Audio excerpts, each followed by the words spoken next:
Hey, what's up soldiers? My name is GregFPS and welcome back to another Call of Duty Zombies video. I'm here with my friend Wilbo. You can check him out down in the description. And today we're going to be counting down the worst perks in Zombies history. This is kind of a best and worst series that we're going to be doing every Saturday. So if you guys want us to do like the best wonder weapons or the worst wonder weapons, comment it down below and we'll be doing these every single week. So let's start it off, guys. We're going to be doing the worst perks like I said, and we're going to start it off with Double Tap 1.0. What's your opinion?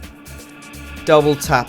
Okay, so all it really does, it gives you a little bit more power, but 1.0, the version that is 1.0, it makes you lose most of your ammo. It's pretty useless. Now, we're putting this at the top of like probably one of the least worst perks because it got a remake in Black Ops 2 and it is amazing and followed in Black Ops 3, so it's pretty much just losing all your ammo. What do you think about that? Yeah, you literally shot twice as fast with Double Tap 1.0, whereas Double Tap 2, it counts as 2 bullets, so it's a lot more effective. And obviously Double Tap 2.0 is probably one of the best perks by far in Zombies history. Alright, the next one is Who's Who, and this was introduced on Die Rise. What's your opinion on that one, Will? Who's Who's have had a lot of experience with this perk, so when I'm on Die Rise, I really don't buy it. It's a perk you don't buy, but you get for free for, you know, stabbing the jumping jacks on the jumping jack round. So this perk, when you go down, you get like a little bit of an afterlife, and you can go and revive yourself and get all your perks back. But there's a little twist. Zombies are crowding your dead body, and you're like, okay, how do I get into that room, or how do I get into that sticky situation? You pretty much can't. You're pretty much stuffed, and you pretty much just die. So it's pretty useless. Yeah, there's a lot of glitches with that perk, and honestly, it wasn't very good. That's why they never brought it back. The next one is going to be Tombstone. Now, Tombstone, I'll explain it. You could only get it in multiplayer on Town and Transit. Basically, if you went down with, say, Jug, for example, it would allow you to get Jug once you picked up the Tombstone icon if you died out the round before. So it also allowed you to buy perks, and then you could get the Tombstone thing, and you could have more perks on the map, which I think was cool, but a lot of people didn't really like it because you couldn't do it in single player. See, like, it's a very underrated perk. People are like, oh, you know, you die, you get all your perks. It's very hard to get. But if you think about it, when you die, you can go and buy 4 perks and go to Tombstone, that little icon that you can go and get, and you get like 9. It's crazy.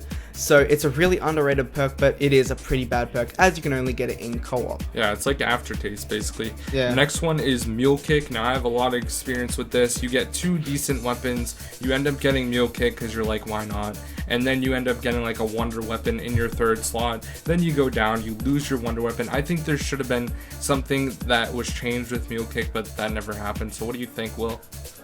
I've had amazing experience with this perk. I mean, let's say I'm on Buried. I get the Ray Gun Mark II. I get my AN-94 pack punch. I'm ready for the high rounds, but I hit up the box. I get the Paralyzer, my baby, and I go down the next round.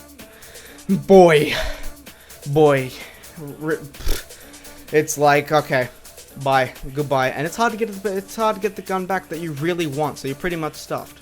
Yeah, the next one is Deadshot. Now, Deadshot is honestly not that great of a perk, I would say, just because it's good in Black Ops 3 for getting headshots or for camping on like the catwalk on the Giant or something, but it just wasn't really that good in previous games. Like, it was introduced in Call of the Dead, I believe, and like it was decent, but no one ever got it because if you were just getting 4 perks, like it'd be cool to get, yeah, if you killed George, you got like a free perk, like okay, we got it, but you know, it just wasn't that great, and I still don't really think it's that good.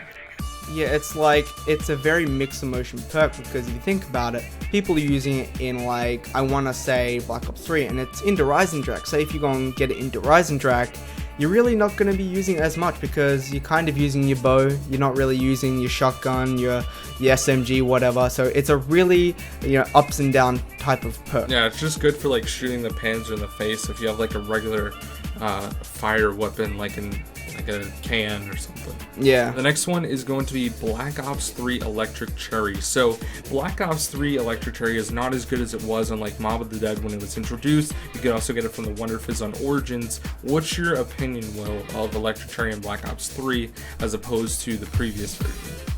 in Black Ops 3, I'm going to give you a quick explanation. It's not good for high rounds. You're going to need a little bit of speed cola for this to be effective, and pretty much you're really only going to be using this perk at the lower rounds, because I've never used Electric Cherry and it got me out of a 6 situation. The only perk that gets me out of 6 situations in Black Ops 3 would have to be Widow's Wine. Yeah, Widow's Wine is freaking amazing. Definitely by far one of the best perks in Zombies history. And last but not least, guys, we're going to be talking about PhD Flopper in Black Ops 2 only. Now, it was in Grief and it was on Origins, but the thing about those maps is you couldn't really use it to your best ability. PhD, Black Ops 2, you get it in Origins, and a starting pistol. It's the Mauser. It's not the Mustang and Sally's bam bam. You know, it's the Mauser, and you don't really get any splash damage with that. Sure, you have the Ray Gun Mark II. Sure, you have the Mark 1, but Mustang and Sally's is where PhD comes in handy. So it's pretty useless. Yeah, that's why it was so good in Black Ops 1. So anyways, guys, that's going to conclude this week's of Best or Worst. Make sure you guys comment what you want us to talk about next week down in the comment section, and also go check out Will, and that'd be greatly appreciated. So have an amazing day, guys, and we'll see you later. Peace out.